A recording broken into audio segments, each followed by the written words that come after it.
Bonjour à toutes et à tous et ravi de vous retrouver pour un nouveau 100% Quintet, votre émission de pronostics consacrée à la course événement disputée ce lundi 19 février sur le plateau de Gravel. Il s'agira du prix de Bracieux, une épreuve européenne labellisée course D, disputée sur la distance de 2850 mètres avec une allocation de 46 000 € pour des 6, 7 et 8 ans, mâles et hongres. Dans cette épreuve qui sera disputée à 13h55, ils seront 16 à en découdre avec des conditions météorologiques plutôt favorables, pas de précipitations, un temps couvert et 11 degrés à l'horizon. Voilà pour les conditions techniques. Sans plus tarder, on aborde le tableau des partants avec l'As Guaianas. Fautif pour sa rentrée, contraint de progresser avec une roue crevée. Ce n'est pas un interdit, mais avant le coup, c'est vrai qu'il y a mieux. Le numéro 2, Condor Bar, devra bénéficier d'un bon déroulement de course pour faire l'arrivée. Grappa Boy débute à Vincennes avec Benjamin Rochard et détient des titres très intéressants en Suède. On garde. Le 4, Chronos Deglidei, revient au trot attelé après des débuts intéressants. Ferré dans la spécialité, pourquoi pas. Le 5, Shemar, ça fut en vue d'un autre engagement le 1er mars. En bout de combinaison en mieux. Un stand fort mérite d'être racheté et peut, sur ce qu'il a fait de mieux, jouer un premier rôle. Isofu Duchesne va disputer sa dernière course du meeting et reste sur 2 bâtons. C'est une première chance. Dante Godiva, 4e d'un Quintet Plus à 110 contre 1 le 13 février. Le lot est plus relevé cette fois-ci. C'est un outsider séduisant. Cherry Top, le numéro 9 sous la férule du redoutable Vitale Ciotola. 4e du Jean-René Goujon. Sage, il peut s'imposer ici. Le 10, GK Justus vient de s'imposer avec brio, avec du rythme, il doit logiquement répéter. Le 11 Gaylord AM, pas un Lorrain en puissance, ça fait longtemps qu'il n'a pas brillé, mais il fait preuve d'une louable régularité à Vincennes avec Björn Goop. Pourquoi pas là aussi. Le 12, Indigo Pierre J, pris en note pour sa rentrée, où il a bien sprinté, à retenir en bout de combinaison. Le 13, Mister Donald, il ne faudra pas qu'il soit trop brillant, comme la dernière fois, pour une petite place. Le 14, Gelasquez, n'a pas été très heureux lors de sa dernière sortie. Mais honnêtement, il y a le mieux avant le coup. Le 15, Raven déjà vu, il vient de se faire remarquer sur les 2100 mètres de la grande piste. Pourra-t-il confirmer à ce niveau et sur 2850 mètres? Rien n'est moins sûr. Et enfin, le 16, Jimmy Ferro BR, c'est le plus riche du lot. Il est entraîné et drivé par Alessandro Gocciadoro, dont on a beaucoup parlé au cours de l'hiver. Sur parcours, je le disais, donc il a déjà brillé. Et le lot est clairement à sa portez attention à lui. Et voilà donc pour cette présentation de l'ensemble du tableau des partants. Sans plus tarder, on passe au papier.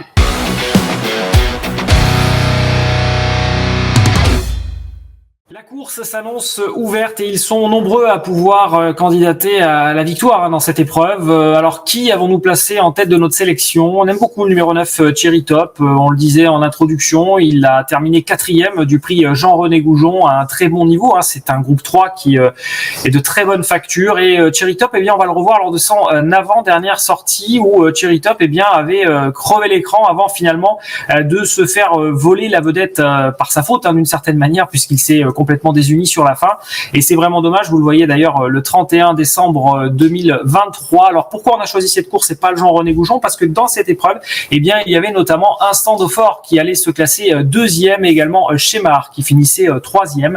Je le disais, donc c'était dans le prix de Tournon le 31 décembre. Cherry Top depuis donc a recouru et a plutôt bien performé dans le prix Jean-René Goujon. C'est un cheval qui fait preuve d'une belle réussite sur le parcours déféré des postérieurs. Vous le voyez en fiche avec une victoire inaccessible. C'est du 50% de réussite dans les 3 premiers. Et franchement, s'il ne commet pas d'impair, il devrait pouvoir ici jouer un tout premier rôle. Je le disais en amont, c'est très ouvert. Le numéro 10, GK Justus, vient de réaliser un sacré numéro. On va le revoir d'ailleurs dans ses œuvres. C'était le 30 janvier dernier avec Pierre-Yves Verva qui le découvrait. Dans ce tiercé quarté Quintet Plus, le prix de Châteauroux, il avait réalisé une drôle de performance. Vous le voyez, après avoir dans cette épreuve, notamment filé en haut de la montée Helios Calurcien. Il avait ensuite progressé et puis il avait fait preuve d'une incroyable domination dans la phase finale. Il y avait lui et les autres, et vous le voyez en image. Alors bien entendu, le lot était quand même moins relevé. Cette fois-ci, il y a les 6 ans. Il y a pas mal d'interrogations, c'est vrai. Mais voilà, le fait est que, eh bien, sur cette performance-là, on peut difficilement l'écarter. D'autant que vous le voyez, lorsqu'il est présenté pieds nus à Vincennes, eh bien, il est efficace. 66% de réussite à l'arrivée. Difficile, compte tenu de sa dernière performance, de ne pas le retenir. Troisième favori, ce sera pas forcément le cheval de tout le monde, même si tout le monde se méfiera bien entendu de Benjamin Rochard. C'est le numéro 3, Grappa Boy. Grappa Boy qui va découvrir le plateau de Gravel. Ça peut constituer en soi un point d'interrogation. Mais toujours est-il que quand on voit, et vous le voyez en fiche, eh bien, la réussite du cheval sur l'ensemble de sa carrière, en 48 courses, eh bien, il a quand même passé le poteau en tête à 10 reprises. C'est du 46% de réussite dans les 3 premiers. C'est un cheval qui a des titres en Suède, qui a affronté de très bons chevaux. C'est même un bon cheval en Suède. Et donc, il va se présenter à Vincennes avec de logiques ambitions. Son entraîneur y croit. Il y a un hic malgré tout, il y a quand même un hic, c'est qu'il a couru une fois en France, c'était à Enghien, et il faut bien avouer que sa performance était quand même en demi-teinte, c'était c'était pas particulièrement séduisant. Il faudra qu'il montre un autre visage ce lundi à Vincennes pour espérer faire l'arrivée, mais on se méfie de lui, il a des chronos intéressants, il a de la vitesse, il semble en tout cas suffisamment maniable pour pouvoir ici se distinguer. Avant le coup, on y croit. Le numéro 7, Isofou du Chêne. Alors là, pour le coup, il n'y a pas photo et celui-ci figurera forcément sur de nombreux tickets. Julien Lemaire n'a pas caché sa confiance dans les colonnes de Paris Turf et c'est logique, il reste sur 2 bâtons.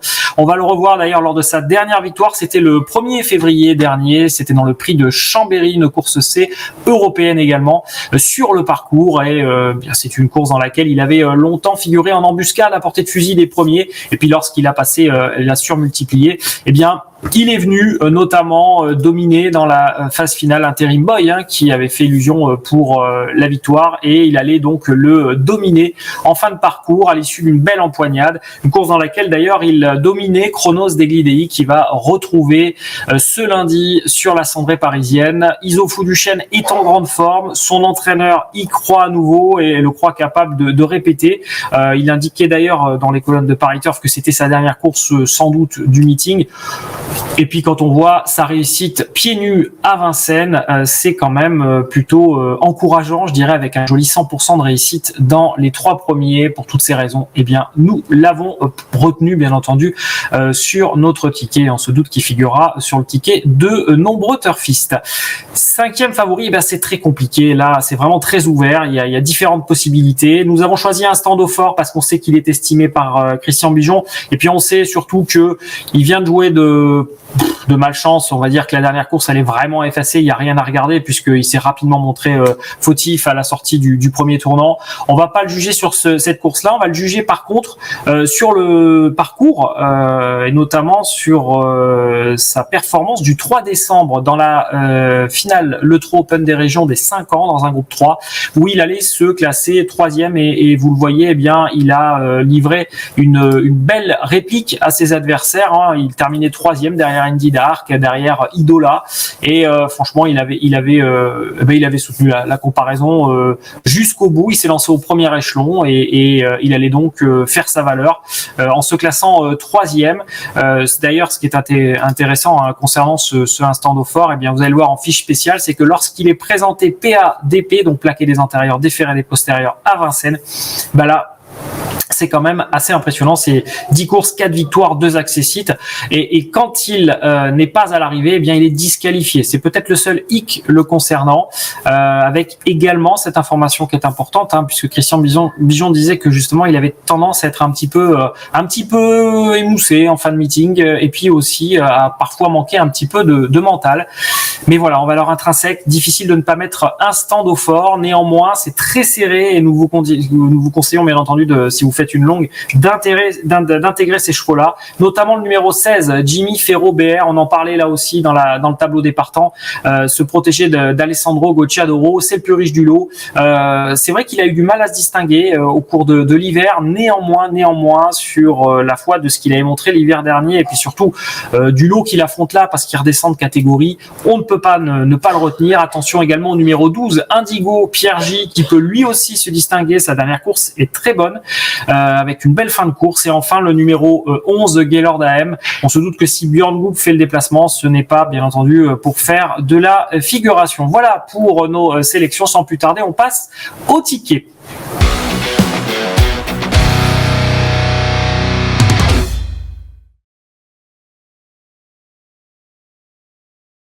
Alors, qui avons-nous placé en tête de notre sélection pour ce tiercé écarté quintet plus de ce lundi 19 février, le prix de Bracieux? Eh bien, nous allons faire confiance au numéro 9, Cherry Top, qui sera associé à Franck Couvry et qui peut ici jouer un tout premier rôle. Sa dernière course est vraiment très bonne dans un groupe 3, le prix Jean-René Goujon. Face à ses adversaires, il doit jouer un premier rôle. Le numéro 10, GK Justus, vient de crever l'écran. Il doit logiquement répéter, même si cette fois-ci le lot est plus relevé. Le numéro 3, Grappa Boy, c'est un coup de poker. Certains le retiendront, d'autres pas. Toujours est-il que même s'il débute à Vincennes, eh bien, ce cheval a des titres intéressants en Suède. Il faut le retenir. Le numéro 7, Isofu Duchesne, reste sur 2 victoires. Il tente la passe de 3 et il peut y parvenir. Et enfin, le numéro 6, Instant d'Eau-Fort, qui, en valeur intrinsèque, est l'un des meilleurs chevaux de l'épreuve. Et sur ce qu'il a fait sur l'ensemble de l'hiver, il mérite bien entendu d'être racheté. Voilà pour notre sélection. En ce qui concerne notre conseil de jeu, eh bien, nous allons faire confiance à King Kong Boy, le numéro 4 dans la deuxième course du programme, le prix de Romorantin. Il a été disqualifié en dernier lieu, mais s'il part sur la bonne jambe, eh bien, il peut frapper fort dans cette épreuve, associé à Eric Raffin. Voilà pour notre conseil de jeu. Eh bien, vous faites de bons jeux et restez fidèles, bien entendu, à Paris Turf. N'oubliez pas de vous abonner à la chaîne YouTube Paris Turf. Je vous donne rendez-vous pour un nouveau 100% quintet et à très bientôt. Merci à vous d'avoir suivi cette vidéo. Alors, pour vous abonner à notre chaîne YouTube, c'est ici. Et pour suivre encore plus de vidéos Paris Turf, c'est de ce côté.